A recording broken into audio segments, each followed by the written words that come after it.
과정에 문제는 없는지 직접 따져봤습니다. 여러분 안녕하십니까? MBN 종합뉴스입니다. 자, 오늘 낮에 서울, 경기, 인천 일부 지역에 대설주의보가 발효된 가운데 4~5cm의 한방눈이 내렸습니다. 네, 지금은 그쳤지만 한참 내릴 때는 그 기세가 정말 대단했습니다. 그랬죠. 네, 올겨울 들어서 가장 많은 양의 눈이 내렸고요. 눈이 그치면서 이제 한파도 좀 찾아오고. 네, 지금 서울 세종로에 강세현 기자가 나가 있는데요. 현재 상황 알아보도록 하겠습니다. 자, 강세현 기자, 한방눈이 2시간 정도 내리더니 지금은 싹 그쳤네요. 네, 현재 서울을 비롯한 수도권 대부분의 눈이 그쳤습니다. 하지만 오늘 오후 3시부터 5시 사이에는 앞이 보이지 않을 정도로 폭설이 내렸는데요. 오늘 서울에는 3.9cm의 눈이 내려 올겨울 가장 많은 적설량을 기록했습니다. 근데 올해는 좀 그 전년도하고 좀 다르게 좀 빠른 시기에 눈이 좀 많이 오는 것 같아요. 마음이 많이 불안해요. 일단 이렇게 눈이 많이 쌓인다고 하니까. 이천엔 5cm의 눈이 내렸고 경기도 하남시에도 4.5cm의 눈이 내렸습니다. 지금은 잠시 소강 상태지만 오늘 밤부터 수도권에 다시 눈이 내릴 전망인데요. 눈 피해 조심하시고 내일은 빙판길이 예상되는 만큼 안전운전 하셔야겠습니다. 네, 눈은 그쳤지만 이제 전국적으로 한파가 찾아왔습니다. 네, 오늘 전국적으로 무척 추웠습니다. 서울의 아침 최저기온은 영하 11도로 올 겨울 들어 가장 추웠는데요. 파주시를 비롯한 경기 북부에는 영하 15도까지 내려가며 말 그대로 손발이 꽁꽁 얼어붙는 수준이었습니다. 심지어 남부지방까지 추웠는데 부산은 영하 6도 아래로 내려갔고 대구 영하 8도, 광주도 영하 7도를 기록했습니다. 너무너무 춥죠. 최고로 춥고 지금도 막 얼고 있어. 너무 추워가지고 이게 사람들이 많이 안 나가. 내일 최저기온은 서울 영하 5도, 파주는 영하 8도로 오늘보다 따뜻할 전망입니다. 지금까지 서울 세종대로에서 MBN 뉴스 강세현입니다. 짧은 시간에 많은 눈이 내린 수도권은 곳곳에서 교통 혼잡이 벌어졌습니다. 예고된 폭설이었지만 일부 지역은 제설이 제때 이루어지지 않았기 때문인데요. 쌓인 눈 때문에 바퀴가 헛돌고요. 도로에서 미끄러져 기둥과 충돌하는 등 시민들은 큰 불편을 겪어야 했습니다. 최영구 기자. 앞이 제대로 보이지 않을 정도로 쏟아지는 눈 때문에 차량들이 거리에 멈춰 서 있습니다. 영하로 떨어진 날씨 때문에 도로도 얼어붙어 승용차와 화물차, 심지어 출동하는 구급차도 바퀴가 헛돌아 언덕길을 제대로 오르지 못합니다. 언덕을 오르지 못한 차량은 시민들이 내려서 직접 밀어 올리기도 했습니다. 또 다른 도로에서도 빙판길에 바퀴가 헛돌아 차량들이 멈춰서는 등 교통이 마비됐습니다. 서울도 갑작스러운 폭설에 차량이 미끄러져 기둥과 부딪히는 등 혼잡이 발생했습니다. 순식간에 쌓인 눈 때문에 이곳 서울 중심가인 종로를 지나는 차량들은 거북이 운행을 할 수밖에 없었습니다. 폭설이 절정에 달했던 오후 4시쯤 도심으로 향하는 도로에서도 심한 정체가 나타나는 등 시민들은 큰 불편을 겪어야만 했습니다. 정부는 전국에서 1000여 대의 제설 차량과 15,000여 톤의 장비를 투입해 곳곳에서 제설 작업을 벌이고 있습니다. MBN 뉴스 최영규입니다. 네, 이렇게 매서운 눈바람까지 찾아온 주말 오늘부터 방역수칙 강화가 됐습니다. 전국 모든 곳에서 사적 모임은 4명까지, 식당과 카페 영업시간은 밤 9시로 앞당겨졌습니다. 고강도 거리두기 첫날 현장 모습 어떤지 연남동 나가 있는 취재기자 연결해 보도록 하겠습니다. 정태진 기자, 자, 눈도 오고 주말이고 지금 어때요? 거리 풍경? 네, 저는 젊은 층들이 많이 찾는 연남동 경의선 숲길에 나와 있습니다. 매서운 추위와 큰 눈에도 시민들의 발길은 이어졌는데요. 하지만 강력한 거리두기 조치가 시작되면서 평소보다는 굉장히 한산합니다. 당장 1시간 반 정도 뒤, 그러니까 밤 9시가 되면 식당과 카페는 영업을 중단해야 합니다. 전국 모든 곳에서 사적 모임은 4명까지만 가능합니다. 시민들은 연말 모임과 약속을 취소할 수밖에 없어 아쉽다는 반응이 많았습니다. 직접 들어보시죠. 네, 직장인으로서 9시가 제한이 되면 사실 퇴근하고 아무것도 할 수도 없고 사실상 아무도 만나지 말라는 뜻인 것 같아서 갑자기 9시로 바뀌어가지고 미리 잡았던 약속도 취소돼가지고 이렇게 다시 바꾸려면 애초부터 위드 코로나를 안 한 게 더 낫지 않았을까라고 생각합니다. 네, 거리 풍경이 뭐 쓸쓸합니다. 특히 자영업 하시는 분들 연말 대목을 앞두고 기대가 크셨을 텐데 위드 코로나 45일 만에 다시 이렇게 되니까 실망이 크시겠어요. 네, 제가 여러 음식점을 다니면서 많은 자영업자들의 목소리를 들어봤습니다.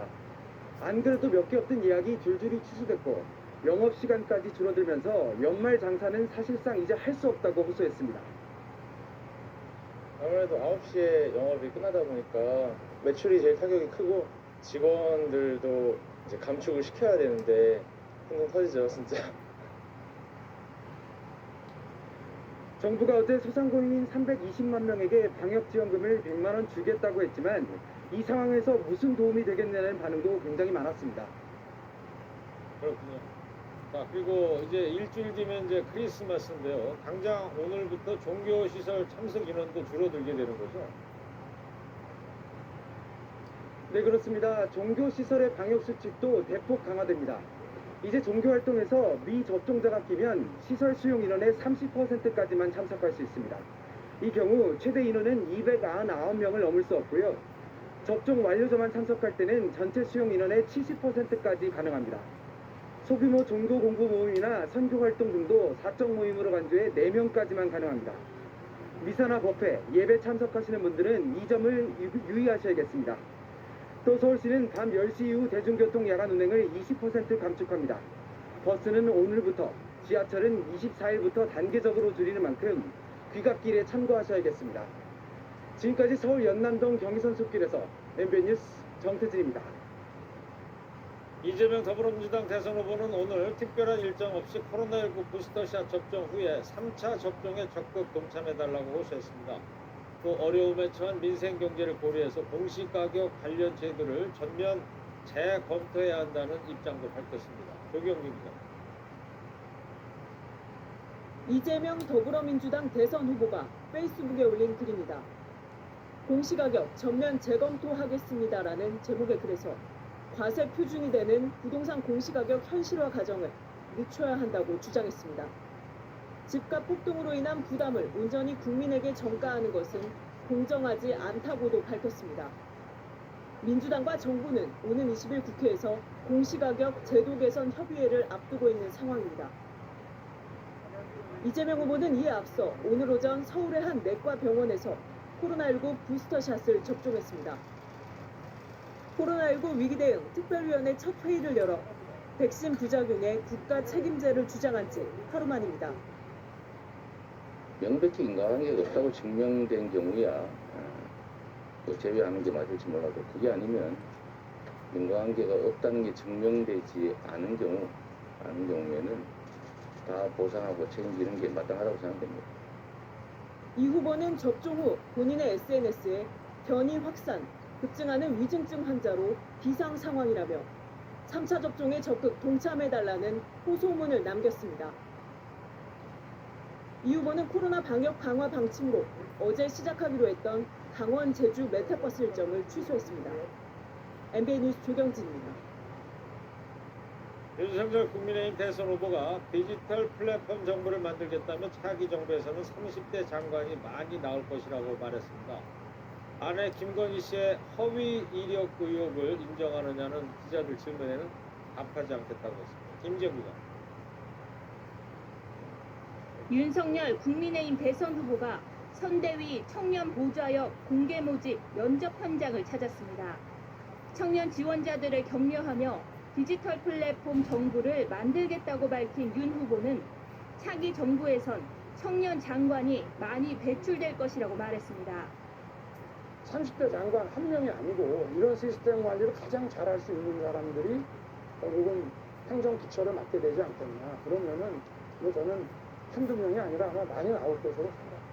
윤 후보가 결국 공식 사과한 아내 김건희 씨의 허위 이력 의혹에 대해선 더 이상 말하지 않겠다고 선을 그었습니다. 그 부분에 대해서는 제가 노코멘트 하겠습니다. 제가 어제는 제 아내를 대신해서 국민들께 말씀을 드렸고 더불어민주당 선대위의 현근택 대변인은 윤석열 후보의 발언에 대해 사과까지 했으니 더 이상 문제 삼지 말라는 오만한 태도라고 비판했습니다. 그러면서 김건희 씨의 직접 사과를 요구했습니다. MBN 뉴스 김지영입니다.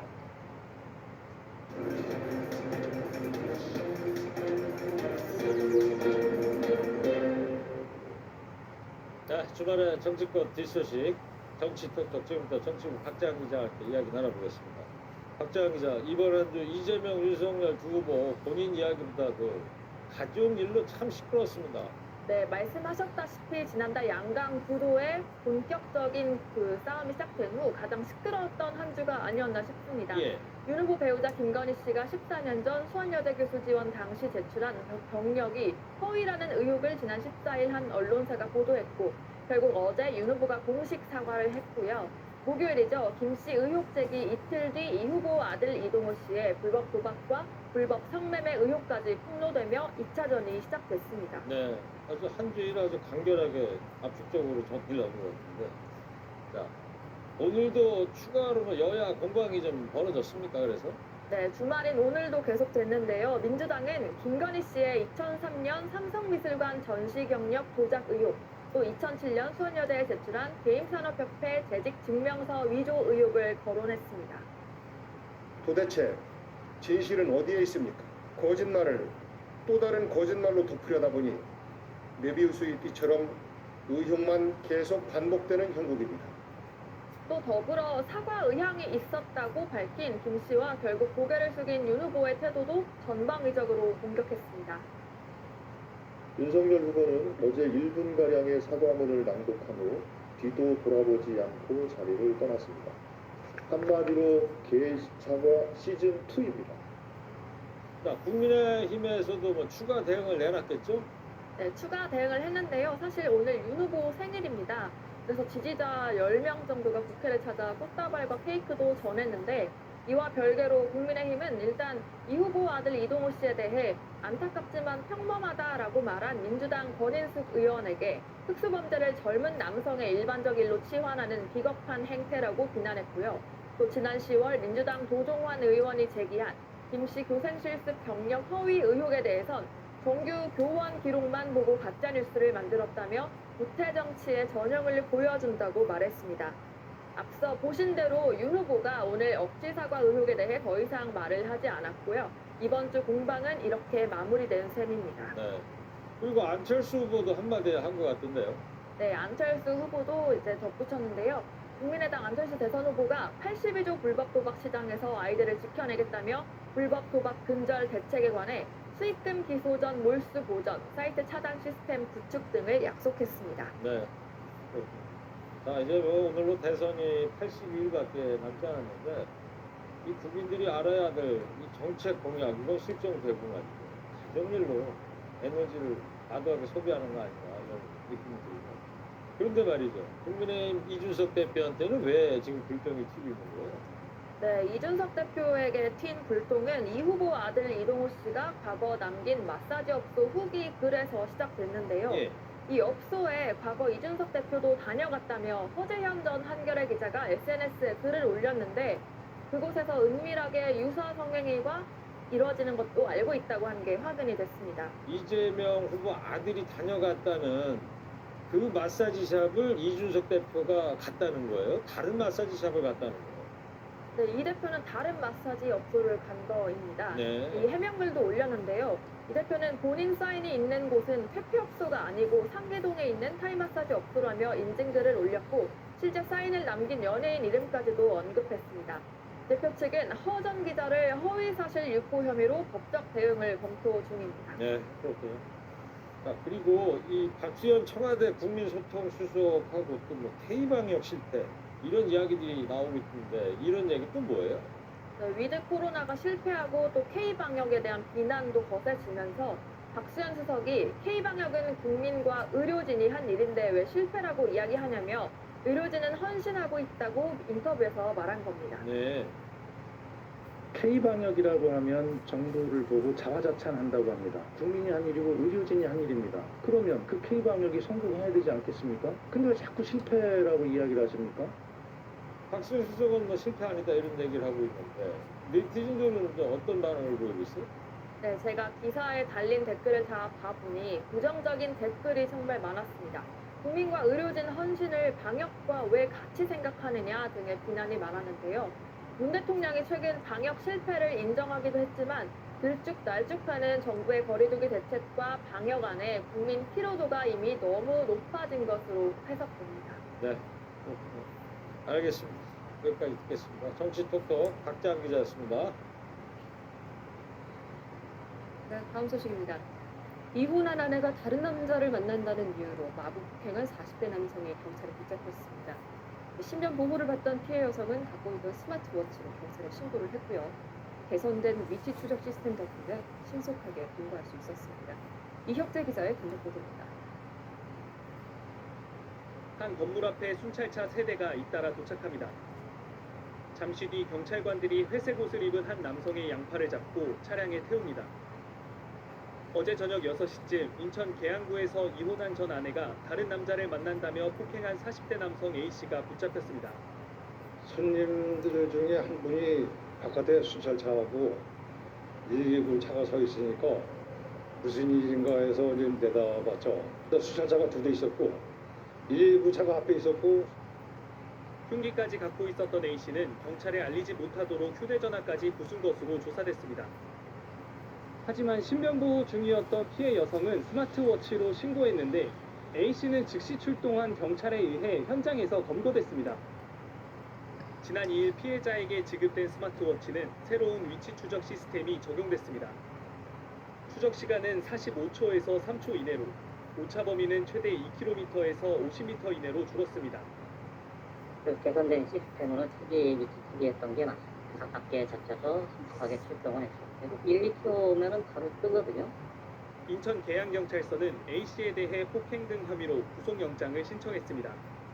MBN 뉴스 이혁재입니다. 오늘 새벽 서울 한남대교에서는 벤츠 차량이 구조물을 들이받고 전복돼 화재가 났습니다. 안타깝게도 운전자가 미처 빠져나오지 못하고 숨졌는데요. 이 차량이 완전히 전소되면서 사망자 신원 파악이 어려운 상황이라고 합니다. 김보미 기자입니다. 어두운 밤 서울 한남대교에 차량 한 대가 뒤집혀 있습니다. 차량은 형체를 알 수 없이 새까맣게 타 있고 주변에 잔해가 널브러져 있습니다. 오늘 새벽 0시 20분쯤 서울 한남대교 남단 올림픽대로 진입로에서 벤츠 차량이 구조물을 들이받고 나서 전복됐습니다. 불은 20여 분 만에 꺼졌지만 안에 있던 운전자가 숨지고 차량도 완전히 불에 탔습니다. 경찰은 전후 교통사고는 없었고 사고 차량 혼자 추돌 방지 장치 등 구조물을 들이받은 것으로 보고 있습니다. 하지만 화재로 시신 훼손이 심한 상태라 신원과 음주운전 여부 등 확인이 어려운 상황입니다. 정확한 신원은 보험을 써서 DNA 검사하면 정확하게 확인이 될 것 같고 경찰은 조만간 부검을 통해 신원과 사고 경위를 파악할 예정이라고 밝혔습니다. MBN 뉴스 김보미입니다.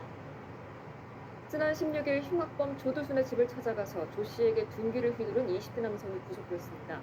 구속된 남성은 조 씨가 먼저 둔기를 들었다며 우발적 범행이었음을 주장했습니다. 노승원 기자입니다. 흉악범 조두순을 찾아가 둔기로 얼굴을 내리친 20대 남성이 영장 실질 심사를 받으러 경찰서를 나섭니다. 남성은 뜻밖의 말을 남깁니다. 둔기는 조두순이 먼저 들고 있었어요. 지난 16일 조두순의 집을 찾아간 남성은 조두순의 얼굴을 둔기로 내려친 혐의로 체포됐습니다.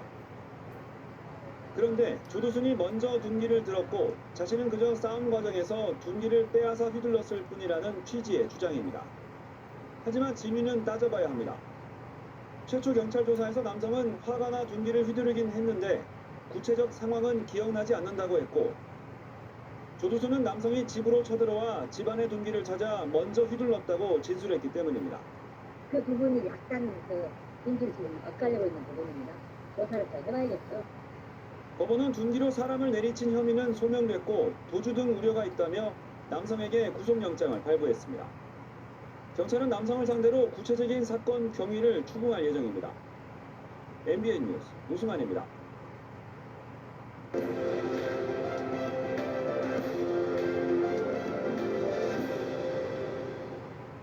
자, 수많은 뉴스 중에서 특별히 골라보는 픽뉴스도 하겠습니다. 박명 기자입니다. 박명 기자. 네. 첫 번째 키워드 볼까요? 뭐예요? 옥중서신? 누가 옥에서 편지를 보냈다는 건데 누가 보낸 거예요?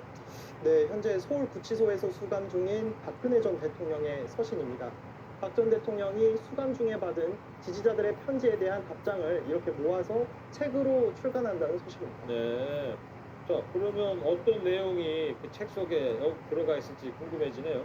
네, 주로 국정농단 사태를 겪으면서 박 전 대통령이 느꼈을 해안 등이 담길 것으로 보이는데요. 예. 네, 박 전 대통령이 직접 쓴 책의 머릿말 일부분을 보면요.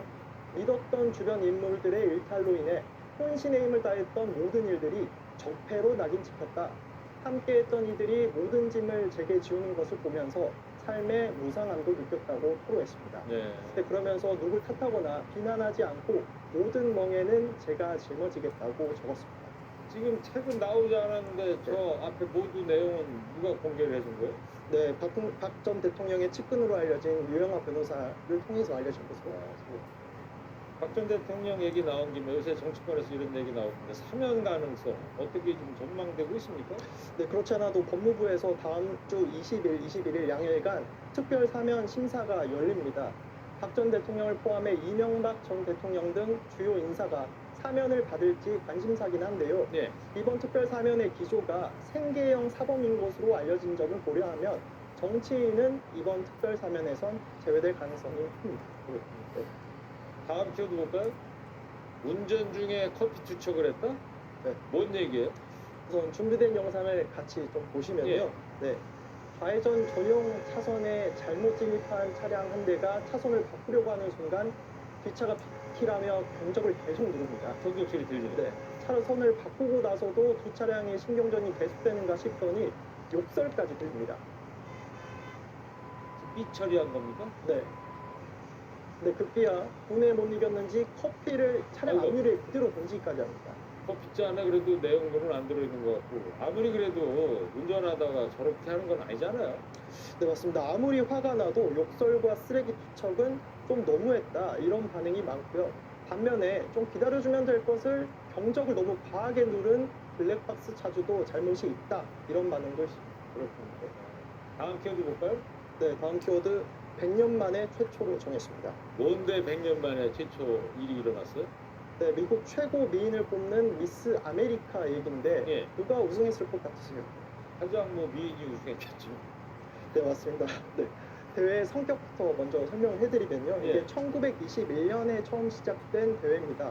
근데 1940년까지 100인만 참가할 수 있다는 규정이 있을 정도로 100인 중심의 대회였는데요. 100주년 기념으로 열린 이번 대회에서는 바로 한국계 미국인이 우승했다고 합니다. 예. 이 저장면이군요. 예, 맞습니다. 우승의 영예를 아는 주인공은 알래스카 출신 에마 브로이스인데요. 수상 소감 들어보시죠. Being a Korean American in today's world, I feel grateful for my family and especially for my grandparents who came here from Korea so many years ago. 그러면 한국계 미국인이라고 그러면 부모님 중에 한 분이 한국분이란 얘기 아니겠어요? 네, 브로일스의 아버지는 백인, 어머니는 한국계고요. 예. 네, 외 조부모가 50여 년 전 알래스카로 이주하면서 터전을 잡았다고 합니다. 그렇군요. 그러니까 외할머니 할아버지가 50년 전이면 한 1970년쯤? 네, 그쵸. 그때쯤 알래스카로 이제 이민을 가셔가지고 있겠다. 알겠습니다. 자, 다음 키워드 볼까요? 네, 다음 키워드 쑥대밭된 필리핀. 아니 지난 주말에는 미국에 토네이도 불어가지고 미국이 쑥대밭 됐다고 해서 필리핀은 또 왜 그런 거예요? 네, 강력한 태풍이 상륙하면서 지금 쑥대밭이 된 상황이에요. 그래요? 네, 지금 보시는 영상이 태풍 라이가 필리핀에 상륙했을 당시 영상들인데요. 예. 강풍의 지붕 자재들이 뜯겨 날아가고 가로수도 뽑힐 심하게 흔들립니다. 예. 최대 풍속이 시속 259km에 달할 정도로 초강력 태풍이었는데 그 태풍이 휘슬고 간 자리 이렇게 형체를 알아볼 수 없을 정도입니다. 저 정도면 피해도 참 어마어마할 것 같습니다. 네, 맞습니다. 강풍에 엄청난 양의 물폭탄까지 쏟아지면서 피해가 컸는데요. 지금까지 총 21명이 숨지고 30만 명이 넘는 이재민이 발생했다고 하고요. 네, 마을이 침수되고 도로며 전기까지 기관시설까지 다 망가져서 그 피해가 엄청나다고 합니다. 예, 알겠습니다. 킹뉴스 여기까지 하겠습니다. 장미영 기자였습니다. 네. 국내에서 코로나19가 시작된 이후 위중증 환자 수가 처음으로 1,000명을 넘었습니다. 증가 속도도 빠른 데다가 수용 가능한 병상을 찾아보기가 힘듭니다. 의료 체계가 한계에 치닫고 있는데 먼저 현재 방역 지표를 정리해 보겠습니다. 이기종 기자입니다. 일상 회복을 시작한 지난달 1일 300명대였던 위중증 환자 수는 1,016명을 기록하며 처음으로 1,000명을 돌파했습니다. 증가 속도도 빨라졌습니다. 100명씩 늘어나는데 일주일 안팎이 걸렸는데 900명대에서 1,000명을 넘을 때는 나흘밖에 걸리지 않았습니다. 확진자 수는 나흘 연속 7,000명대를 기록했고 53명이 숨졌습니다. 오미크론 변이 감염자는 15명이 추가로 확인돼 모두 166명으로 늘었습니다. 의료 체계는 한계에 달했습니다. 재택 치료하면서 중환자를 계속 양산하고 있어요. 중환사로 가지 않아도 될 고령자 기저질환자들이 집에서 전국의 중증병상 가동률은 81%, 수도권은 85.7%에 달합니다. 입퇴원 수속 중인 병상 등을 고려하면 사실상 꽉 찼습니다. 하루 넘게 병상 배정을 기다리는 수도권 환자는 1,000명에 육박했고 전국의 재택치료자는 3만 1,000여 명에 달합니다. 정부가 병상 확보를 위한 행정명령을 내렸지만 여의치 않습니다. 병원들의 많은 부분이 의료 인력이 없어서 다 열지를 못하세요. 병상은 있지만. 방역 강화에도 확산세가 멈추지 않으면 위중증 환자는 물론 사망자가 급격히 늘어날 거란 우려가 나옵니다. MBN 뉴스 이기종입니다. 요즘 선별 진료소마다 대기줄이 굉장히 깁니다. 1시간은 기본인데요. 한판까지 견뎌야 하니 의료진도 대기자도 힘든 상황이죠. 그런데 오늘 아침엔 질병관리청에서 관리하는 온라인 전자문진표 접속에 문제가 생기면서 검사가 지연되는 일이 벌어졌습니다. 이어서 홍진모 기자입니다. 서울역 광장 선별검사소에서 서버 접속 문제가 생긴 건 오전 9시 10분쯤입니다. 현장에서는 접수대장을 수기로 쓰는 혼란을 빚었습니다. 30분 만에 시스템은 복구됐지만 일부 시민들은 길게는 1시간을 더 기다려야 했습니다. 질병관리청에서 바로 돼야 되는데 사이트가 안정화돼서 저희도 이제 어쩔 수 없이 쓰기로 하다가 그 사이는 어쩔 수 없이 계속 많이 빠지신 거예요. 질병관리청은 진단검사 기능을 높이는 작업을 하다 예상치 못한 부하가 생겨 일부 검사소 운영에 차질이 생겼다고 밝혔습니다. 오전에 검사를 받지 못한 시민들까지 오후에 검사소를 찾으면서 대기줄도 길어졌습니다. 발도 시리고 손도 시리고 많이 추웠어요. 전산오류 났다는 기사 보고 아예 오전에 검사 받기는 포기했어요. 인근의 다른 검사소도 상황은 비슷합니다. 기온이 크게 떨어지고 눈까지 내렸지만 코로나19 검사를 받기 위해 이곳 선별진료소를 찾은 시민들은 길게 줄을 서서 기다려야 했습니다. 두꺼운 패딩에 목도리, 장갑까지 하고 있지만 추위를 견디는 건 쉽지 않습니다. 올겨울 중에 가장 추운 날이었으니까 추웠죠. 한 2시간 정도 걸릴 줄 알았는데 어쨌든 1시간 만에 전달을 했네요. 최근 발생한 예방접종 증명서와 출입명부의 접속 오류에 문진표 접속까지 오류가 생기면서 질병청의 시스템 접속 문제가 계속 이어지고 있습니다. MBN 뉴스 홍지호입니다. 우리나라에서 오미크론 변이 확진자가 160명이 넘는 등 국내외로 오미크론이 확산세입니다. 미국에서는 최근 사흘 동안 2배 이상 증가하면서 오미크론이 지배적이 될 가능성이 커졌고요. 지금의 코로나19 팬데믹이 2024년까지 이어질 것이라는 암울한 전망이 나왔습니다. 계속해서 최종락 기자입니다. 미국 전역에서 코로나 검사소마다 긴 줄이 늘어섰습니다. 1시간 30분 가까이 기다리다 돌아가는 사람도 속출했습니다. This is after coming yesterday twice and then not being able to get tested here. 약국에서 파는 자가진단 검사기도 가져다 놓기 무섭게 동났습니다. All 12 came in this morning, and all 12 are sold out. Just infuriating that almost 2 years into this pandemic, it's still so hard to get a test. 이 같은 상황을 반영하듯 미국에서는 오미크론이 곧 지배종이 될 것이라는 경고가 나왔습니다. highly transmissible. It is the most transmissible virus of COVID that we had to deal with thus far. It has a doubling time of about 3 days, which means if you do the math on that, 미국 제약사 화이자는 코로나19 사태가 2024년까지 연장될 수 있다는 다소 어두운 전망까지 내놨습니다. 최근 코로나 상황이 안정됐다고 평가를 받은 일본에서도 공항 검역소 직원 등이 오미크론에 감염되면서 바짝 긴장된 모습입니다. 특히 크리스마스 등 연말 연휴를 앞두고 전 세계 여행객이 늘어날 전망이어서 오미크론 확산 우려도 더욱 커졌습니다. 워싱턴에서 MBN 뉴스 최중락입니다. 최근 신변보호 여성의 가족을 살해한 이석준의 범행 과정을 보면 피해 여성의 집주를 홍신소를 통해서 알아냈습니다. 저희 기자가 문제점을 취재해본 결과 홍신소는 개인정보를 넘기면 처벌을 받지만요. 정작 의뢰한 사람은 법적으로 처벌할 근거가 없다고 합니다. 이선협 기자가 현장 취재했습니다. 돈을 빌린 뒤 잠적한 친구를 찾아달라는 고객으로 가장한 채 흥신소 직원을 만났습니다. 그런데 이 남성, 사무실이 아닌 지하철역에서 만나자고 하더니 다시 본인의 차로 안내합니다. 잠시 뒤 이름과 생년월일만 알아도 친구를 찾아낼 수 있다며 은밀한 제안을 합니다. 착수 때 계약금이 50%예요. 30만 원 주시고 결과는 한 하루에서 길게는 3일 정도 걸려요. 3일 정도 걸리는데 결과가 나오면은 나머지 잔금을 주시고. 그런데 이 직원도 다른 브로커들에게 개인정보를 구매하고 있었습니다. 엄연한 불법인데 공범까지 있었던 겁니다. 저 역시도 누군가한테 지불을 해주고 받을게요. 급기야 다른 흥신소는 개인정보를 알아내는데 단 하루도 안 걸린다고 자랑합니다. 시험 같은 경우는 지금 4시니까 내일 못해도 오전 안으로 가능하고요. 그런데 이렇게 흥신소가 정보를 넘기면 처벌받지만 개인정보를 의뢰한 사람은 처벌할 법적 근거가 없습니다. 흥신소의 전 연인의 집 주소를 문의했던 이석준도 마찬가지입니다. 보복범죄가 여러 번 있었거든요. 국회 차원에서 아주 신속하게 좀 이렇게 보안 입법을 해가지고 처벌의 생각이 없어야 될 것입니다. 불법 개인정보 유출을 막을 제도적 장치가 마련되지 않는다면 개인정보가 어떤 형태로든 악용될 수 있다는 우려가 나옵니다. MBN 뉴스 이상해입니다.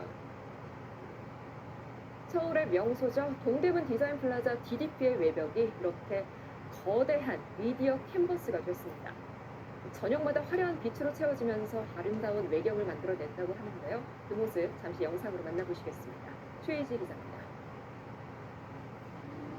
웅장한 음악이 울려 퍼지고 형형 색깔의 빛이 모여 DDP 건물 220m 외벽을 수놓습니다. 빠르게 움직이는 현란한 조명이 기하학적이면서도 몽환적인 모양을 만들어냅니다.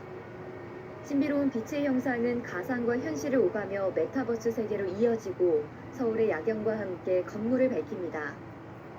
서울시의 대표적인 도심 겨울축제인 서울라이트의 이번 메인 작품은 자각몽. 새로 살아가게 될 어떤 메타버스나 이런 다차원의 공간들에 있어서 우리가 어떤 주체성을 가지고 어떤 삶을 살아갈 것인가에 대한 질문을 담고 있습니다. 올해 서울 라이트에 달라진 점이 있다면 건물 외벽뿐만 아니라 뒤편의 공원까지도 무대를 변했다는 것입니다. 공원 뒤편으로는 2m 높이의 라이팅 트리가 설치되면서 시민들의 발걸음을 붙잡는 포토존으로 변신했습니다. 겨울 밤을 빛으로 수놓는 이 행사가 시민에게 조금이라도 위안이 될 수 있으면 하는 희망에서 시작을 하게 됐고요. 서울 라이트는 내년 1월 2일까지 이어지며 매일 4차례에 걸쳐 진행될 예정입니다. MBN 뉴스 최희지입니다. 주말인 오늘은 한파에 올겨울 들어 가장 추운 날을 보였고요. 수도권을 중심으로는 한방눈까지 펑펑 내렸습니다. 강한 눈구름대는 동쪽으로 빠르게 이동하면서 서울을 포함한 경기 일부 지역에 내려진 대설특보는 해제가 됐고요. 눈은 소강 상태에 접어들었습니다. 하지만 경기 동부와 강원 내륙 일부 지역에는 여전히 대설특보가 발효 중인 가운데 오늘 늦은 밤부터 내일 새벽 사이에 전국에는 또 한 차례 강한 눈이 내리겠습니다. 내일까지 강원 내륙과 산지, 제주 산지에는 3에서 8cm, 그 외 전국으로는 최대 5cm가 예상됩니다. 내일 새벽까지 눈 내리는 시간은 짧겠지만 강하게 내려 주의가 필요한데요. 교통혼잡과 안전사고가 특히 우려됩니다. 교통 안전에 유의하셔야겠습니다. 오늘 서울의 아침 기온은 영하 11.2도까지 내려가면서 손발이 꽁꽁 얼어붙을 정도였습니다. 다행히 내일은 기온이 오르면서 평년과 비슷하겠지만 경기 동부와 강원 일부 지역에는 내일 아침에도 영하 10도 가까이 떨어지면서 무척이나 춥겠습니다. 내일까지 전국 곳곳에는 5mm 미만의 약한 비가 눈과 함께 섞여 내릴 수가 있겠고요. 서울의 아침 기온은 영하 5도, 한낮에는 3도가 예상됩니다. 남부지방 광주와 창원의 아침 기온은 0도, 한낮에는 7도까지 오르면서 추위가 누그러지겠습니다. 동해안을 중심으로는 건조특보가 발효 중인 가운데 바람도 강하게 불고 있습니다. 강릉의 한낮 기온은 6도, 울진은 7도가 예상됩니다. 다음 주 월요일부터는 눈비 소식 없이 맑은 가운데 기온이 오르면서 평년보다 3도에서 7도가량 크게 웃돌겠습니다. 날씨였습니다. 아까 낮에요, 남산의 그 남산골 한옥마을에 눈이 내리는 그 장면을 함께 보고 계십니다. 네. 영화 러브스토리 배경음악 눈피해 걱정 잠깐 넣어두고요. 아름다운 영화 이 음악에 조금 빠져볼까요? 좋긴 합니다만 그래도 눈길 걱정은 어쩔 수 없네요. 맞아요. 네. 날도 추워지면서 도로가도 살얼음판으로 변하고 있으니까요. 교통 안전에 간절히 기하시고요. 그리고 조심하시기 바랍니다. 자, 주말 MBN 좋은 뉴스 여기서 모두 마치겠습니다. 함께해 주신 여러분 고맙습니다.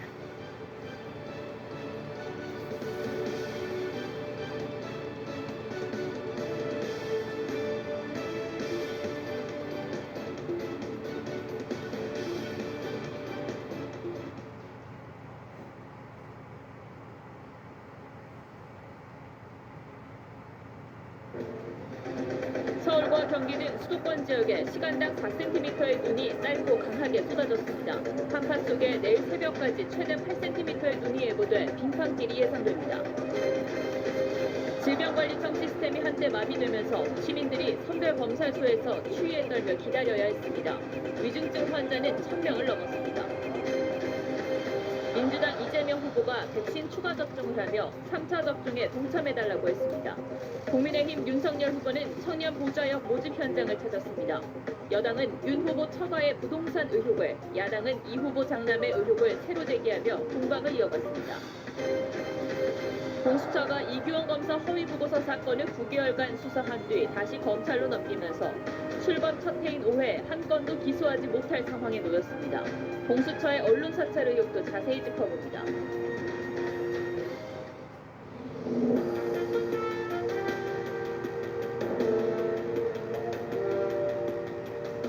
시청자 여러분 안녕하십니까. 뉴스7의 김영우입니다. 기온이 급격히 떨어지고 눈도 많이 내린 하루였는데 코로나 확산세까지 잡힐 기미가 보이지 않아 한껏 움츠러든 토요일이었습니다. 서울에는 낮에 대설주의보가 내려졌는데 오늘 서울 아침 기온은 영하 11도까지 떨어지며 올겨울 들어 가장 추웠습니다. 내일 새벽에도 눈 예보가 있고 아침까지는 강추위가 계속될 것으로 보여 기상 상황에 잘 대비하셔야겠습니다. 광화문에 나가 있는 취재기자 연결하겠습니다. 전정원 기자, 눈이 계속 내리고 있습니까? 네, 오늘 낮 3시쯤부터 서울에 쏟아졌던 한방눈은 5시쯤 그치며 소강 상태에 들었습니다. 지금까지 내린 눈은 4cm인데요. 내일 새벽까지 내렸다 그쳤다를 반복하면서 최대 8cm까지 쌓이겠습니다. 서해상에서 만들어진 눈구름대가 시간당 50km의 속도로 서울 쪽으로 이동하면서 기상청은 낮 한때 서울과 인천, 경기권에 대설주의보를 발령하기도 했습니다. 갑자기 쏟아진 폭설에 거리의 시민들도 종종걸음이었습니다. 눈 온다는 소식가 들었었는데 이렇게 많이 온다는 거 몰랐는데 아까 저기서도 대리석 때문에 넘어질 뻔했거든요. 서울시는 아침 9시부터 제설 2단계를 발령해 인력 9,000명과 제설 장비 1,000여 대를 동원했습니다. 날씨도 매서웠습니다. 오늘 아침 최저기온은 서울 영하 11.2도, 춘천 영하 14도, 광주 영하 5도 등으로 어제보다 10도 이상 뚝 떨어졌습니다. 1037헥토파스칼의 고기압이 내려왔는데요. 상층 5km는 영하 30도에 아주 강한 한파가 내려왔습니다. 이번 추위는 내일 아침까지 이어지다 낮부터 평년 기온을 되찾을 전망입니다. 광화문에서 TV조선 전정원입니다. 짧은 시간 동안 한방눈이 펑펑 내리며 도심은 순식간에 하얗게 변했습니다. 도로 위 차량들은 갑작스런 상황에 엉금엉금 운전해야 했고 곳곳에서 빙판길 사고도 일어났습니다. 윤재민 기자가 보도합니다. 서울 연남동의 경인선 숲길. 오후 3시부터 내린 눈이 30분 만에 주변을 하얗게 뒤덮었습니다. 시민들은 우산과 모자로 눈발을 막아봅니다. 친구랑 나와보니까 눈이 와서 되게 예뻤는데 지금 너무 많이 와서. 서울시는 제설 2단계를 발령하고 작업에 나섰지만 삽시간에 쏟아진 눈을 모두 막을 순 없었습니다. 큰 길에서 이렇게 조금만 골목으로 들어가도 눈이 쌓여 있어 바닥이 미끄럽습니다. 갑자기 쏟아진 눈 때문에 차들이 속도를 내지 못해 도로 곳곳이 정체됐습니다. 생업에 바쁜 배달기사들은 넘어질까 발을 땅에 댄 채 운전합니다. 그럼 어떻게 다니세요? 서행해서? 어떻게 다니세요? 서행해서? 전국 곳곳에 한파와 폭설이 겹치며 빙판길 사고도 이어졌습니다. 어제 저녁 6시 20분쯤 전북 익산에선 차량 15대가 추돌해 2명이 다쳤고 도로는 1시간가량 정체가 빚어졌습니다. 전남 화순에선 제설 작업이 늦어지면서 어제 저녁 3시간가량 도로가 마비되기도 했습니다. TV조선 윤재민입니다. 전북 고창 등 호남과 서해안 일부 지역에도 10cm가 넘는 폭설이 내렸습니다. 오늘 밤부터 내일 새벽까지 곳곳에 추가 눈 소식이 있어 시설물 관리와 운전에 주의가 필요해 보입니다. 박건우 기자가 보도합니다. 마을 전체가 새하얀 눈으로 뒤덮였습니다. 비닐하우스에는 손바닥이 잠길 정도로 눈이 쌓였습니다. 농민들은 아침 일찍부터 제설 작업에 나섰습니다. 끌어온 게 제일 힘들지. 이제 뭐 나이 드신 양반들이라 눈 치우는 것도 그렇고. 학교 운동장은 하얀 도화지로 변했습니다. 모처럼 내린 한방눈에 아이들은 신이 났습니다. 눈싸움도 할 수 있고 원래 겨울에 눈이 없었는데 올해 눈이 많이 쌓이니까 설레는 그런 느낌. 간밤에 내린 눈이 조금씩 녹아들자 주민들이 다니는 길은 빙판길로 얼어붙었습니다. 거리를 오가는 차량들은 거북이 주행을 하고 시민들은 잔뜩 몸을 움츠린 채 종종 걸음을 옮깁니다. 중간에 미끄러운 부분이 되게 많더라고요. 밟아보니까 저도 몇 번 넘어질 뻔했는데 어디 안 부러지게 조심하겠다. 어제와 오늘 새벽 사이 호남과 서해안 일대에는 폭설주의보가 발효됐습니다. 전북 고창에는 최대 14cm가, 전남 담양과 광주에는 8cm가 넘는 눈이 내렸습니다. 기상청은 오늘 밤부터 내일 새벽까지 수도권과 강원 내륙에는 3에서 8cm, 호남과 경북 북부에는 1에서 5cm의 눈이 더 내릴 것으로 전망했습니다. TV조선 박건우입니다. 오후부터 수도권을 중심으로 대설특보가 내려지면서 많은 눈이 쌓였습니다. 현재는 소강 상태에 접어든 곳도 있습니다. 자세한 날씨 상황 기상센터 연결해 알아보겠습니다. 배소빈 캐스터, 오후에 눈이 정말 펑펑 쏟아지던데요. 얼마나 내렸습니까? 네, 오후부터 서울 등 수도권을 중심으로 대설특보가 내려지면서 짧은 시간에 많은 눈이 집중했습니다. 5시 기준으로 인천은 4.9cm, 하남 덕후는 4.5cm의 적설량을 기록했고요. 서대문은 3.3, 서초는 3.2cm의 눈이 내려 쌓였습니다. 내린 눈이 얼면서 미끄러운 곳이 많겠고요. 눈이 이어지는 곳은 가시거리가 짧으니까요. 눈으로 인한 피해 없도록 각별히 조심하시는 것이 좋겠습니다. 네, 지금 서울 등 수도권 지역은 수강 상태에 접어들었는데 앞으로 눈이 더 내린다는 거죠?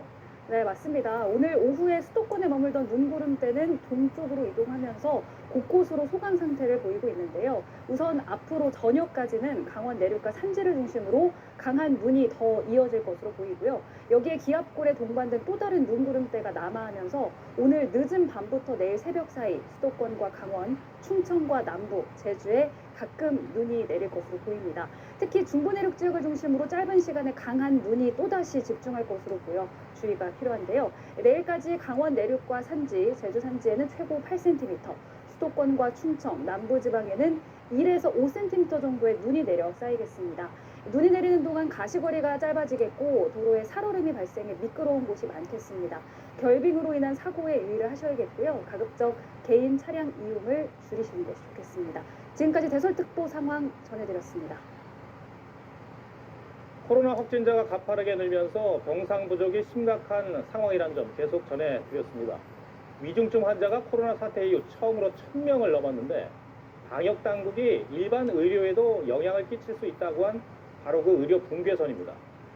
그동안 누구를 먼저 입원시켜야 하느냐를 놓고 어려웠는데 여기에 이제는 위중증 환자 가운데 누구를 먼저 퇴원시켜야 하는 문제까지 신경 써야 하는 상황이 됐습니다.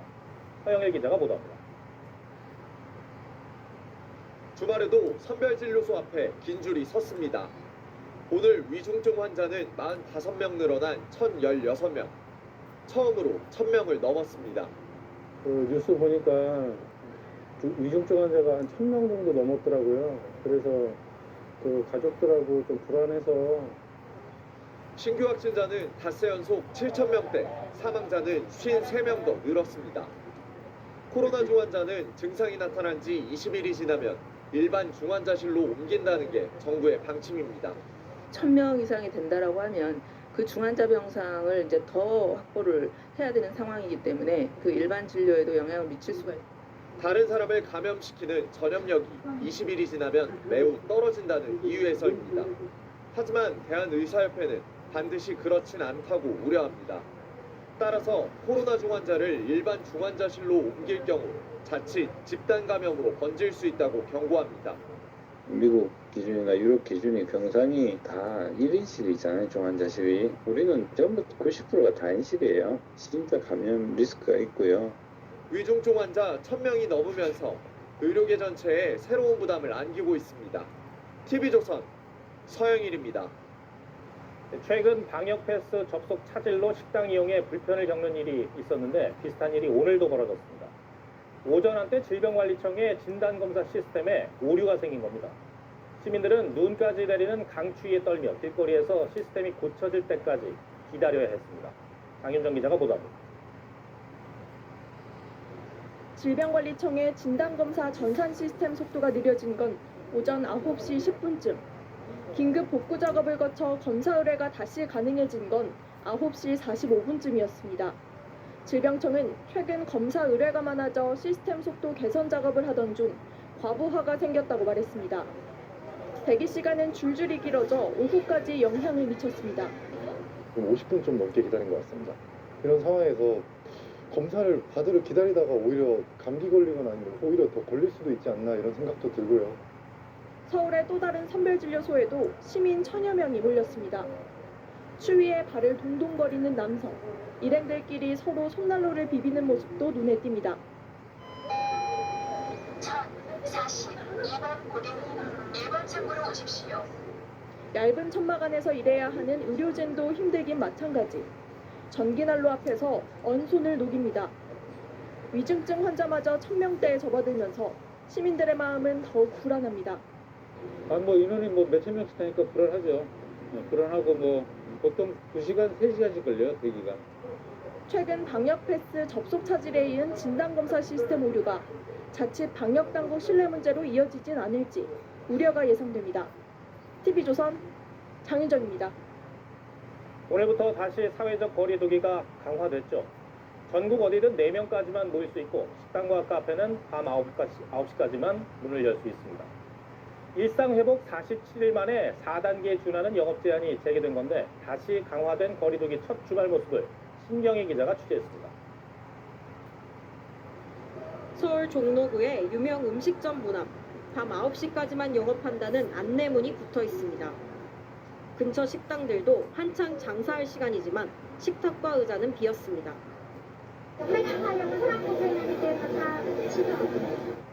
오늘부터 식당과 카페는 밤 9시까지만 영업할 수 있고 전국에서 사적 모임은 최대 4명까지만 가능합니다. 백신 미접종자는 최대 모임 가능 인원인 4명에 포함되지 않아 혼자 식당을 이용하거나 배달 서비스를 사용해야 합니다. 시민들은 강화된 거리두기에 아쉬움을 털어놓습니다. 고3이라서 원래 놀아야 되는데 지금 못 놀아서 좀 속상해요. 영화관과 공연장, PC방은 밤 10시에 문을 닫아야 합니다. 거리두기 강화를 하루 앞둔 어젯밤에는 모든 음식점이 밤 12시에 문을 닫았습니다. 코로나 시국이니까 또 그거를 이제 실행을 해야 되겠지만 한편으로는 조금 아쉽기는 합니다.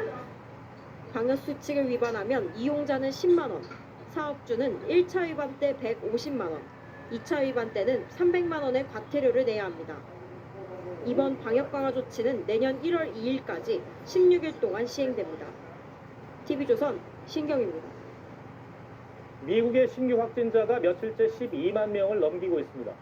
뉴욕주에서만 2만 명 넘게 나왔는데 5차 대유행이 시작된 걸로 보입니다.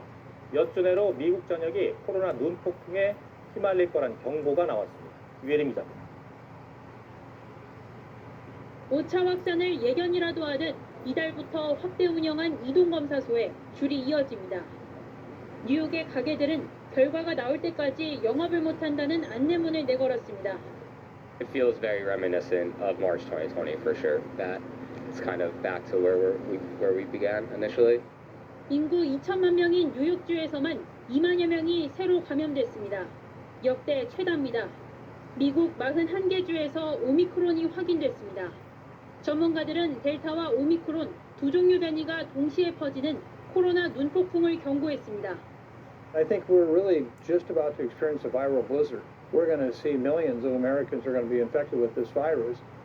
영국의 확진자는 9만 3천 명을 넘겼습니다. 사흘 연속 최다란 우울한 기록을 쓰고 있습니다. 지난주엔 런던 소방관의 10%가 확진을 받거나 격리 조치돼 소방차의 3분의 1이 출동하지 못했습니다. 일본에서도 해외에 다녀오지 않은 첫 오미크론 감염 사례가 나왔습니다. 마이니치 신문은 지역 감염이 진행되는 걸로 의심하고 있다고 전했습니다. TV조선 유혜림입니다. 상습 도박 의혹이 불거진 이재명 후보 장남에 대한 새로운 의혹이 제기됐습니다. 장남 이 씨의 예금액이 지난 2년 동안 5천만 원 정도 증가했는데 야당은 별다른 소득이 없던 이 씨가 불법 도박으로 거액을 번 것 아니냐고 주장했습니다. 이재명 후보 측은 이 후보가 아들에게 합법적인 증여를 한 것이라 문제될 것 없다는 입장입니다. 이태희 기자가 보도합니다. 이재명 후보가 관고에 신고한 재산 내역에 따르면 장남 이 씨의 예금액은 지난 2019년 87만 원에서 올해 3월 5,118만 원으로 늘었습니다. 야당은 같은 기간 늘어난 채무, 변제된 채무 금액 등을 감안하면 모두 8,800만 원 수준의 재산 증가가 이루어졌다고 주장합니다. 이 씨가 불법 도박을 시작한 건 지난 2019년, 예금액이 늘어나기 시작한 시기와 일치합니다. 이 후보는 어제 장남 불법 도박에 대해 사과하며 장남이 돈을 잃었다고 했는데 은행에 빚이 좀 있습니다. 1,000만 원 이내를 잃은 것 같아요. 야당은 이 씨의 경제활동은 2019년 금융회사 인턴 6개월뿐이라며 재산이 늘어난 건 도박으로 거액의 돈을 딴 것 아니냐고 지적했습니다. 타짜 수준의 도박뿐이라 도박으로 거액을 번 것은 아닌지 증여세 탄로는 없었는지 철저하게 규명해야 합니다. 이 후보 측은 이 후보가 장남 이 씨에게 5천만 원을 합법적으로 증여했고 세무당국 신고도 마쳤다며 문제될 것 없다는 입장을 밝혔습니다. TV조선 이태희입니다. 여당은 윤석열 후보의 장모 최모 씨가 압류당한 부동산이 23곳이라며 처가 의혹을 제기했습니다. 그러면서 이처럼 많은 부동산을 갖고 있으면서도 세금과 과징금을 미납하고 있다고 주장했습니다. 윤석열 후보 측은 현재 진행 중인 재판에서 무죄가 선고되면 압류가 풀릴 것이라고 해명했습니다. 김도형 기자가 보도합니다. 현재 압류 상태라고 민주당이 밝힌 윤석열 후보의 장모 최모 씨의 부동산은 모두 23곳입니다. 서울 강동과 송파, 강원도 속초에 있는 주택 3곳과 함께 경기도 남양주와 양평, 강원도 동해 등 토지 20곳이 압류된 것으로 파악됐습니다. 최 씨는 요양병원을 운영하면서 요양급여 약 23억 원을 부정수급한 혐의 등으로 기소돼 재판을 받고 있는데 요양급여를 지급한 건강보험공단이 압류를 걸어놓은 사실이 뒤늦게 드러난 겁니다. 민주당은 또 경기 남양주시와 서울 송파구 등 지자체도 최 씨의 부동산 2곳을 압류하고 있다고 했습니다. 민주당은 최 씨가 재산 환수를 피하려 외손자의 부동산을 증여하려 했다며 김건희 씨 일가의 재산 형성 과정과 부동산 소유 목적에 대한 해명이 필요하다고 했습니다. 이처럼 많은 부동산을 소유하고 있는 자산가 최 씨가 정작 납부해야 할 세금과 과징금은 미납하고 있는데 이에 대해 국민의힘 선대위는 부동산 압류 이유는 진행 중인 재판 때문이라며 판결이 확정된다면 해당 금액을 납부할 것이고 무죄 선고 시 압류는 해제될 것이라고 해명했습니다. TV조선 김도영입니다. 각종 의혹 속에 여야 후보들은 각자의 일정을 이어갔습니다. 민주당 이재명 후보는 매주 해오던 지역순회 일정은 중단하고 오늘 3차 백신을 맞았습니다. 백신 접종으로 외부 활동은 없었지만 SNS를 통해서는 현 정부와의 차별화 행보를 이어갔습니다. 공식과제도 전면 재검토 방침을 밝혔습니다. 고희동 기자입니다. 안녕하세요. 네, 안녕하세요. 많으세요. 네. 3차 접종을 위해 병원을 방문한 이재명 후보가 한쪽 소매를 걷어붙이고 백신 주사를 맞습니다. 그래서 의료인들이 이번 코로나19 사태에서 고생들 너무 많이 하는 것 같습니다. 이 후보는 평범한 일상 회복을 위해 3차 백신 접종에 적극적으로 동참해달라며 방역 지침 강화가 국민의 고통과 손실로 이어지지 않도록 하겠다고 했습니다. 문재인 정부 부동산 정책의 핵심인 공시가제도 전면 재검토 방침도 밝혔습니다. 이 후보는 SNS에 공시가격 상승은 재산세, 건강보험료 부담 증가, 복지수급 탈락 등 국민 부담으로 이어진다며 집값 폭등으로 인한 부담을 온전히 국민에게 전가하는 것은 공정하지 않다고 했습니다. 오는 23일 공동주택 공시가 발표를 앞두고 정부 여당의 공시지가 현실화 방침에 정면으로 제동을 건 셈입니다. 다주택자 양도세 중과 1년 유예 주장에 이어 아마 다주택자들이 팔고는 싶은데 이게 양도세의 중과 문제 때문에 좀 어려움을 겪는 것 같다. 문재인 정부 핵심 부동산 정책에 잇따라 반기를 든 겁니다. TV조선 고희동입니다. 국민의힘 윤석열 후보는 청년 보좌역을 뽑는 면접장에 찾아가 청년 민심 공략에 나섰습니다. 다음 정부를 디지털 플랫폼 정부로 만들겠다면서 30대 장관이 많이 나올 것이라고 했습니다. 홍현주 기자가 다녀왔습니다. 윤석열 후보가 명찰을 달고 면접 순서를 기다리는 청년들에게 다가가 악수를 건넵니다. 선대위 산하부서에 배치할 청년 보좌역을 공개 모집 중인 윤 후보는 본인이 구상 중인 차기 디지털 플랫폼 정부에도 가장 디지털화된 세대인 청년층의 역할이 중요하다고 강조했습니다. 정부 운영을 과학화 데이터화하는데 여러분들은 천병이 될 수 있습니다. 윤석열 정부에서는 시스템 관리를 가장 잘할 사람들이 행정부처를 맡을 것이라며 30대 장관이 많이 나오게 될 것이라고도 했습니다. 데이터화해갖고 나온 그 도출된 결론에 따라서 이 인사 시스템도 만들어가는 많은 청년들이 중요 보직에 임명되지 않겠나. 공동후원회장으로 23세 대학생을 임명하는 등 청년층을 전면 배치 중인 국민의힘 선대위는 대표적 부동층인 2030 세대 표심을 공략하겠다는 의도입니다. 윤 후보는 지난 6월 청와대가 25세 박성민 청년비서관을 인선하자 공정성 논란이 제기된 데 대해선 국민에게 하나의 쇼로 보였기 때문이라고 했습니다. 지지자들에게 오늘 62세 생일 축하를 받은 윤 후보는 검찰총장 신분이던 지난해 환갑날에는 징계를 받았다고 웃으며 말했습니다. TV조선 홍현주입니다. 공수처가 이규원 검사 허위 보고서 사건을 다시 검찰로 돌려보냈습니다. 9개월 동안 수사를 해놓고 기소 여부는 결정하지 못한 채 검찰로 보낸 겁니다. 고발 사주 의혹 수사도 진전이 없어 출범 후 1년 동안 단 한 건도 기소하지 못하는 빈손 공수처가 될 상황입니다. 이런 가운데 기자들의 통신 기록을 광범위하게 조회한 사례가 드러나고 있죠. 한송원 기자의 보도 보신 후 이어지는 취재우톡에서는 언론 사찰 의혹까지 짚어보겠습니다. 공수처는 지난 3월 중앙지검으로부터 이규원 검사 허위 보고서 사건을 이첩받고 공제 3호 사건 번호를 붙여 수사에 들어갔습니다.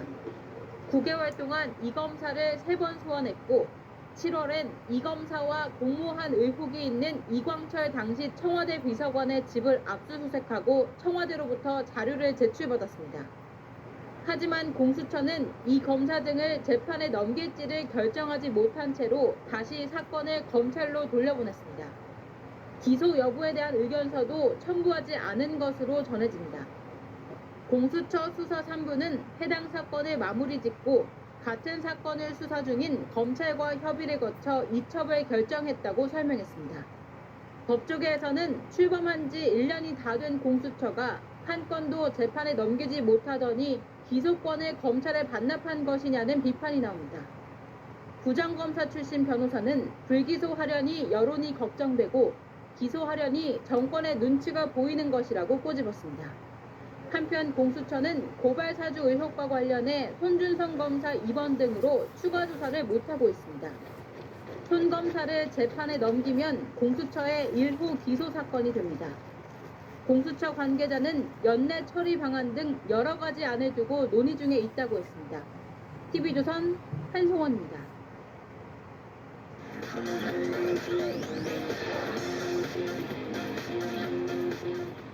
공수처의 언론 사찰 의혹이 일파만파입니다. 기자들의 통신 기록을 조회한 사례가 하나둘씩 더 나오고 있습니다.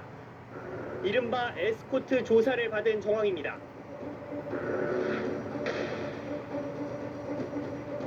이런 공수처의 행위는 언론 사찰의 성격이 있다고 보고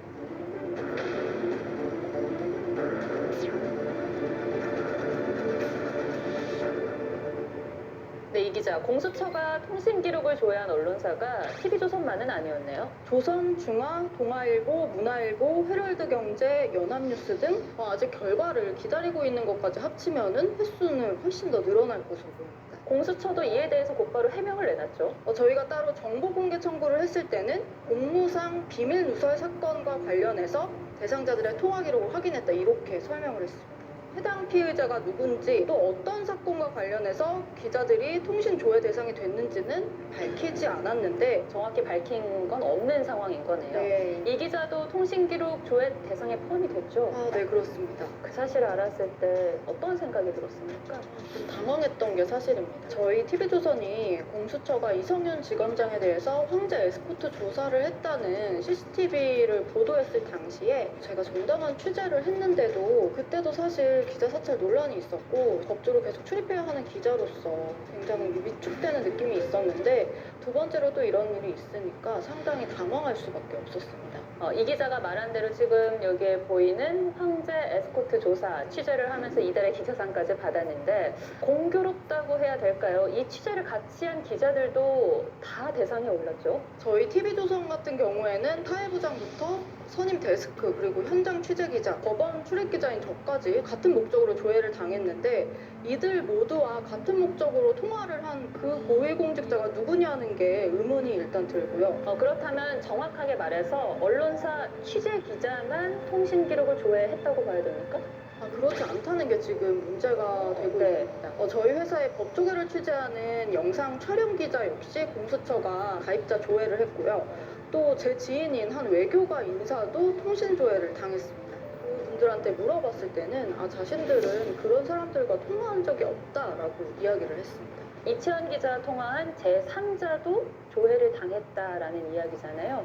적법한 절차입니까? 정보나 수사기관의 장이 재판 수사 형의 집행 또는 국가안전 보장에 대한 위험을 방지하기 위해서 자료 제출 요청하면 통신사가 따를 수 있게 돼 있다, 요청에 따를 수 있다 이렇게 애매한 표현이 있기는 있습니다. 그럼 이런 통신기록 조회로는 어떤 정보를 얻을 수 있는 겁니까? 제가 제 통신자료 제공 사실 확인서를 가지고 왔는데요. 이름이랑 주민등록번호, 이동전화번호, 이런 가입자 정보 정도 제공이 된다고 나와 있습니다. 지금 이 기자가 갖고 온 통신자료 제공 내역을 보니까 수사과라는 게 있고 또 수사상과라는 게 있어요. 이쪽에서 조회를 신청했다는 얘기입니까? 수사산부 부장에게 확인을 했습니다. 왜 이런 신청을 했느냐. 그게 수사산부 관련 사건 조회가 아닌 것 같다. 우리는 통신자료 요청 자체를 몰랐다. 이렇게 답했습니다. 부장이 모르다고요? 네, 그렇습니다. 기자들이 이렇게 수십 명이 조회를 당했는데 해당 부장이 몰랐다는 게 조금 의문이 들기는 합니다. 공수처는 계속해서 수사가 진행되고 있는 사안이기 때문에 정확하게 다 이야기를 할 수 없다라고 해명을 자꾸 하고 있어요. 그래서 논란이 더 커지는 게 아닌가 싶습니다. 공수처의 언론 사찰 의혹 한 줄 톡으로 정리해보겠습니다. 네, 저는 아마추어와 프로로 하겠습니다. 네, 공수처가 고발사주 의혹으로 손준성 전 정치권에 대해서 재청구했던 두 번째 구속영장 실질심사 때 주임검사가 우리 공수처는 아마추어다. 공수처 출범을 생각해보면 검찰의 막강한 권한을 감시하라고 탄생한 조직이라고 해도 과언이 아니거든요. 그렇죠. 스스로 아마추어임을 드러내는 일을 계속해서 한다면 국민들이 그 결과를 어떻게 신뢰할 수 있을지 좀 묻고 싶습니다.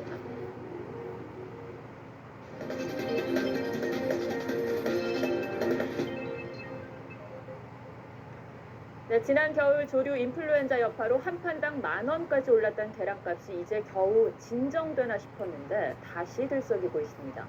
최근 조류 인플루엔자가 농장에 확산되면서 또 영향을 미치는 건데요. 계란값 폭등 사태가 재발하는 건 아닌지 우려하기도 합니다. 장혁수 기자가 보도합니다. 서울의 한 대형마트. 계란을 사려던 고객들이 한참을 망설입니다. 지난주랑 또 가격이 바뀌고 이렇게 되면은 전보다는 좀 많이 올라 있는 상태로 계속 가는 것 같아요. 밥상 물가가 부담스러운 주부들은 계란마저 비싸지는 게 아쉽습니다. 계란이 우리 집에 우리 가정에서 가장 흔한 반찬인데 이거 올라간 것도 문제지만은 모든 게 다 올랐으니까 소비자들이 마트에서 구매하는 계란 한 판 가격은 6,399원으로 한 달 전에 비해 7% 뛰었고 평년 대비 14%까지 인상됐습니다. 산란계 농장에서 연달아 고병원성 AI가 확진되면서 계란값이 오른 겁니다. 올해 11월 이후 조류 인플루엔자가 발생한 농장은 15곳, 천안, 영암, 아산에 이어 세종까지 12월에만 산란계 농장 5곳이 확진되면서 세종에서만 닭 34만 마리가 살처분됐습니다. 지금 1년 동안 아직 물가가 안 잡혔잖아요. 중간 유통이나 이런 쪽에서 좀 작용을. AI로 인한 계란값 폭등 사태가 재현될 거란 우려도 나옵니다. 전문가들은 추위가 본격화하고 철새 이동량이 많은 내년 1월에서 2월이 올겨울 AI의 고비가 될 것으로 내다보고 있습니다. TV조선 장혁수입니다. 집값 폭등에 국민들이 지친 만큼 대선 후보들의 부동산 정책은 관심일 수밖에 없는데요. 특히 다주택자에 대한 양도세 추가를 유예하자는 이재명 후보의 제안이 논란입니다. 여당 내에서조차 찬반이 엇갈리고 청와대와 정부는 제동을 걸고 있습니다. 이러한 정책 혼선은 시장에 혼란을 일으키는데 결국 국민만 피해를 보게 될까 우려됩니다. 오늘의 포커스는 송병철 기자가 오락가락 양도세 정책에 맞췄습니다. 지난 13일 이재명 민주당 대선 후보가 다주택자 양도소득세 중과의 한시적 유예를 제안했습니다. 다주택자가 6개월 안에 집을 팔면 중과 100%를, 9개월 안에는 50%, 1년 안에는 25%까지 면제해주는 내용입니다. 집을 팔 수 있게 퇴로를 열어주자는 의도입니다. 다주택자들이 팔고는 싶은데 이게 양도세의 중과 문제 때문에 좀 어려움을 겪는 것 같다. 그러니까 민주당 지도부는 검토에 들어갔습니다. 현 정부와 차별화하면서 주택 매물도 늘린다면 부동산 해법이 될 수 있다는 의견과 다주택에 대한 세금 완화는 그동안 정부와 민주당이 유지해온 기조와 상반된다는 의견이 충돌합니다. 청와대와 정부는 여기에 우려를 나타내면서 사실상 반대의 뜻을 밝혔습니다. 정책 일관성과 시장 안전성 등을 들어 적절치 않다는 입장입니다. 11개월간의 양도 시간을 주었기 때문에 그 기간을 도구한 상태에서 다시 정책을 되돌리게 되면 정책에 대한 일관성이 흐트러지게 되고요. 지난달 역대급 종부세 고지서를 받은 다주택자들의 혼란은 커집니다. 집을 팔아야 할지 일단 기다려야 할지 종잡을 수가 없습니다. 저 같은 경우는 강남의 3주택인데 지금 어떻게 해야 될지 지금 판단이 잘 안 돼요. 양도세 완화가 시장에 미칠 영향도 미지수입니다. 이미 한 차례 중과를 유예했지만 효과가 없었고 정책을 두고 장기간 혼선이 빚어질 경우 불확실성만 더욱 키울 수 있습니다. 청와대하고 후보의 갈등 같은 것들이 시장 혼란을 더 부추긴다. 이게 어떻게 될지 모른다 하는 그런 불안정성만 더 올라가게 되고 민주당은 다음 주 의원총회를 열고 다주택 양도세 완화 등을 논의해 결론을 낸다는 계획입니다. 뉴스7 포커스였습니다. 거리두기 강화로 각종 모임들이 취소되면서 연말 분위기가 잘 느껴지지 않죠. 그래도 그냥 보내긴 아쉬운 사람들이 예쁜 장식이 설치된 거리에 몰리고 트리나 케이크에도 지갑을 열고 있다고 합니다. 김자민 기자가 취재했습니다. 형형색색의 크리스마스 장식 영상이 움직일 때마다 어른 아이 할 것 없이 휴대전화를 높이 들고 사진을 찍습니다. 서울의 한 백화점이 건물 벽에 LED를 이용한 크리스마스 장식을 해놓자 인증샷을 남기려는 인파가 몰렸습니다. 요즘 또 코로나 확진세가 되게 많아서 좀 걱정을 많이 했는데요. 또 막상 와보니까 되게 좀 힐링도 되고 잠시나마 좀 즐거운 시간을 보내는 것 같습니다. 코로나 확산세에 집에서 가족, 친구들과 연말을 보내려는 사람들이 늘면서 크리스마스 관련 용품은 두 자릿수 성장을 기록하고 있습니다. 이달 들어 한 대형마트의 트리 매출은 전년 대비 17.5% 늘었고 LED 장식 매출도 32.4% 급증했습니다. 크리스마스 트리를 해서 이제 가족들하고 같이 즐기는 거죠. 좀 너무나 기쁜 일이 없어가지고 좀 기쁜 일을 좀 만드느라고 했어요. 전통시장의 경우 식당과 유흥업소의 크리스마스 장식 주문은 줄었지만 온라인 판매가 늘면서 그나마 숨통이 트였습니다. 트리도 예전에 오프라인 같은 경우에는 큰 걸로 많이 나가는데 요즘에 이제 작은 것들, 그냥 홈파티나 그런 걸 위주로 하다 보니 크리스마스 케이크 예약도 지난해보다 3배가량 늘었습니다. 집에서 이제 연말을 보내시는 분들이 많은 것으로 판단하고 있고요. 그래서 케이크 판매량이 증가하고 있는 것으로 판단하고 있습니다. 코로나 장기화로 연말을 보내는 방식도 점차 달라지고 있습니다. TV조선 김자민입니다. 강원도 철원의 한탄강은 50만 년 전 화산 활동이 만든 희귀한 지형을 지녔습니다. 그동안은 지형이 험해서 먼 발치에서만 한탄강의 경치를 지켜봐야 했는데 협곡을 따라 보행로가 설치되면서 신비한 주상절리 협곡 풍경을 가까이에서 느낄 수 있게 됐습니다. 이승훈 기자가 다녀왔습니다. 희미한 우무 속에서 협곡이 모습을 드러냅니다. 우무가 거치자 기암괴석과 맑은 강물이 어울린 한탄강의 진면목이 드러납니다. 부채처럼 갈라진 협곡의 바위는 변화무쌍하고 50만 년 전 용암의 흔적을 지닌 주상절리가 차곡차곡 쌓였습니다. 유네스코 세계 지질공원에 등재된 한탄강 주상절리 협곡입니다. 바위가 층층마다 다 틀리고 또 가는 곳마다 다 다르고 해서 아주 진짜 멋있습니다.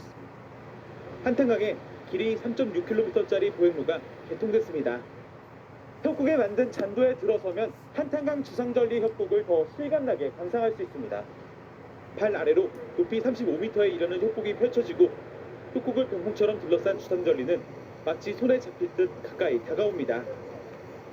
코로나 사태 와중에도 보행로 개통 한 달 만에 관광객 10만 명이 찾았습니다.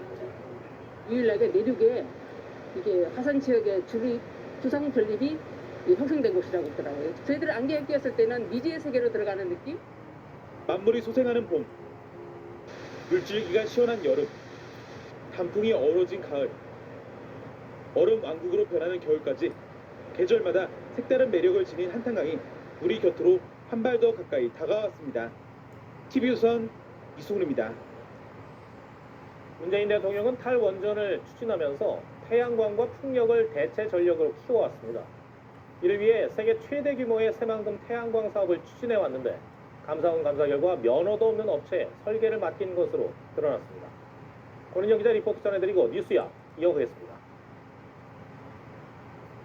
정부는 새만금에 총 사업비 4조 6천억 원을 들여 세계 최대 규모의 수상 태양광을 조성하는 사업을 추진해 왔습니다.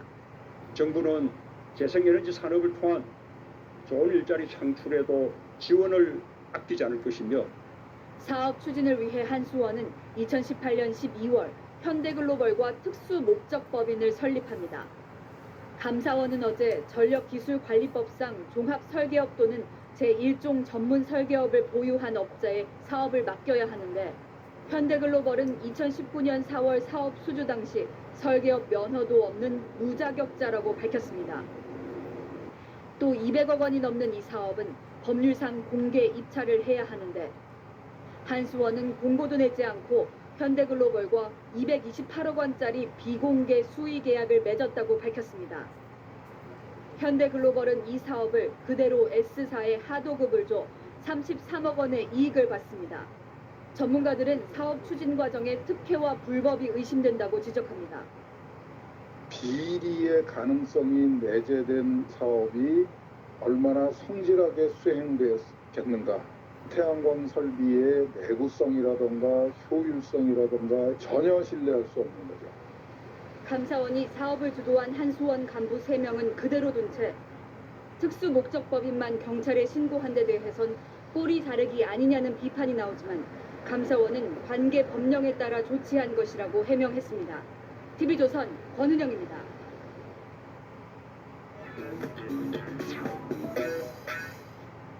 뉴스야 시작합니다. 정치부 김보건 기자 나와 있습니다. 첫 번째 물음표 볼까요?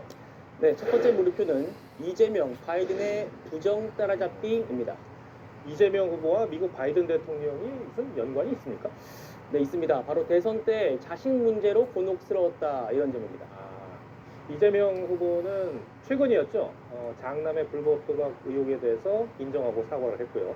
바이든 대통령도 차남의 비행 문제 때문에 좀 골머리를 앓았었죠. 그렇습니다. 이 바이든 대통령의 차남입니다. 이 헌터 바이든은 코카인 양성 반응으로 해군을 불명예 전역을 했습니다. 작년 미 대선 기간에는 이 과거에 러시아 여성과의 성관계 영상이 유출되면서 러시아가 미 대선에 개입하기 위해서 의도적으로 흘렸다 이런 의혹까지 불거졌었죠. 경쟁 후보였던 트럼프 전 대통령과 공화당은 선거 내내 헌터는 어디 있냐 이런 구호로 공세를 폈고요. 네. 바이든 대통령은 어떻게 돌파를 했습니까? 트럼프 전 대통령이 이 헌터를 마약 중독자다 이렇게 공격을 하니까 바이든은 솔직하게 인정을 하고 또 부정을 발시했습니다. My son, like a lot of people we know at home, had a drug problem. He's worked on it, and I'm proud of him. But why I'm was he proud of given my pension? son. 네, 그리고 대통령이 되면 내 가족 중에 그 누구도 백악관에서 일하거나 내각에 참여하지 않을 것이라면서 공세도 차단했습니다. 이재명 후보도 아들의 불법 도박 의혹에 대해서는 인정을 하고 사과를 했지만 성매매 의혹에 대해서는 부인했죠. 그렇습니다. 앞서 이 씨는 이 포커 커뮤니티 사이트에 마사지 업소를 방문한 듯한 후기를 올렸고 또 야당은 이 성매매 의혹을 제기하고 있습니다. 이 후보는 나도 알 수 없지만 아들 말을 믿을 수밖에 없다 이렇게 말을 했습니다. 뭐 저도 알 수 없는 일이긴 한데 본인이 맹세공안이라고 하니 부모된 입장에서는 믿을 수밖에 없는 상황입니다. 이 여당의 대선 후보 아들이 대선 전에 형사처벌 준다면은 파장이 만만치 않을 것 같은데 이게 만약에 그 처벌 형량이 어느 정도나 된다고 합니까? 네, 일단 경찰은 이 후보 장남의 불법 도박 관련 고발 사건을 경기 남부경찰청에 배당을 했습니다. 네. 검찰 출신 변호사 그리고 또 형사법 전문 변호사들한테 제가 전화를 해서 물어보니까 지금까지 확인된 사실만 놓고 보면은 정식 재판까지는 가지 않고 벌금형에 처해질 가능성이 크다고 합니다.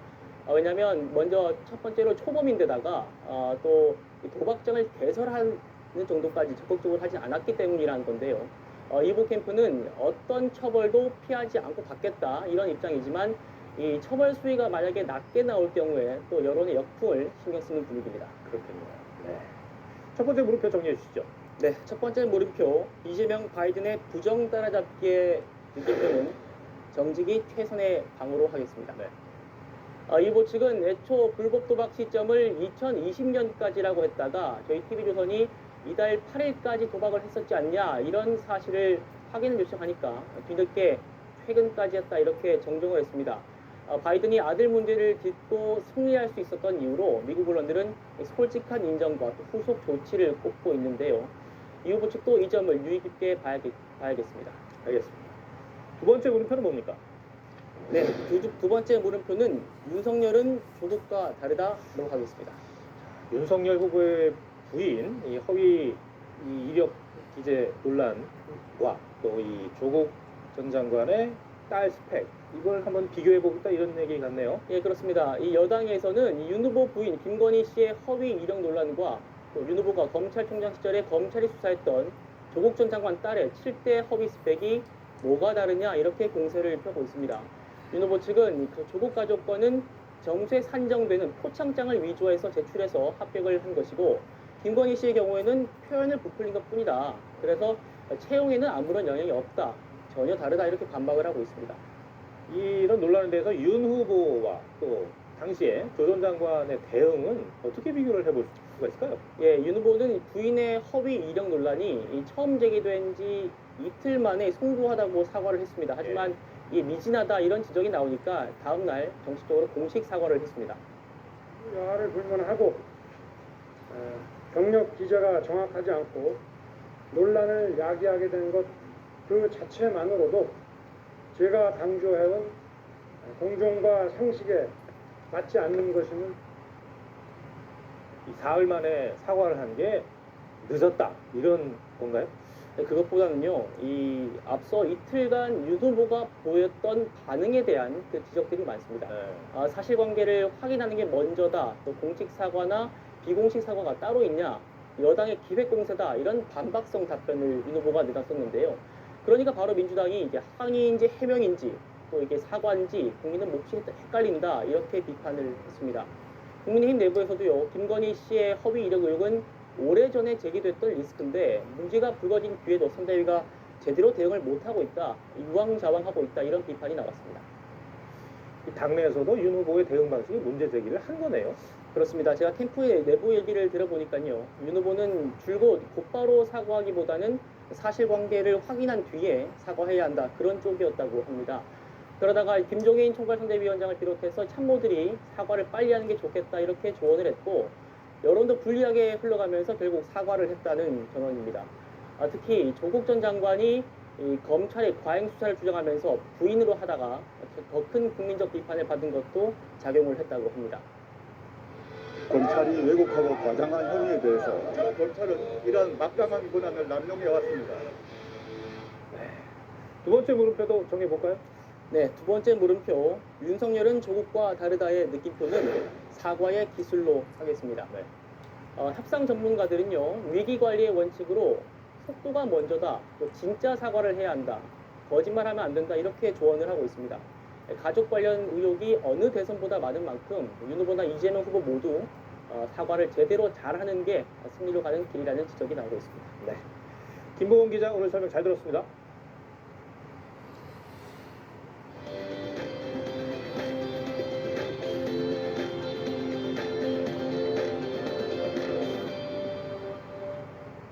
골프 왕제 타이거 우즈가 다리 수술 후 10달 만에 필드에 돌아왔습니다. 아들과 호흡이 척척 맞는 멋진 플레이로 구름 관중의 환호를 이끌어냈습니다. 장동욱 기자입니다.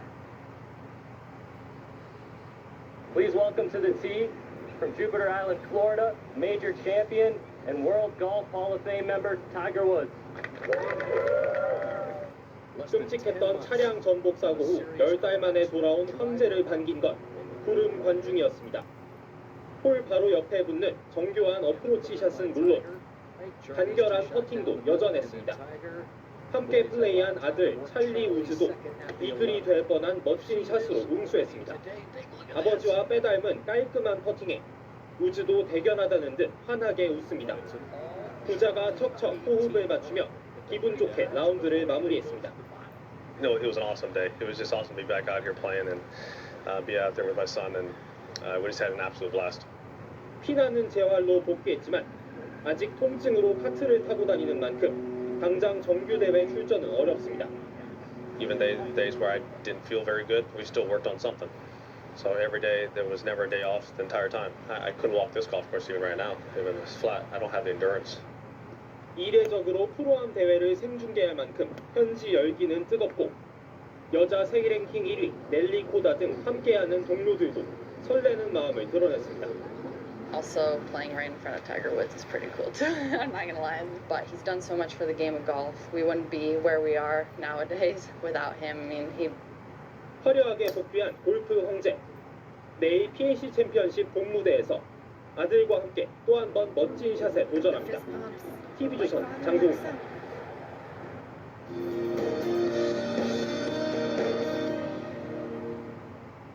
세상이 온통 하얗게 뒤덮였습니다. 서울 등 수도권을 중심으로 오후에 많은 눈이 집중했는데요.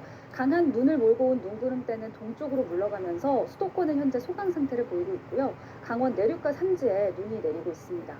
다만 또 다른 눈구름대가 서해 북부 해상에서 남하하면서 늦은 밤부터 내일 새벽 사이 수도권과 강원, 충청과 남부, 제주에 가끔 눈이 내리겠고요.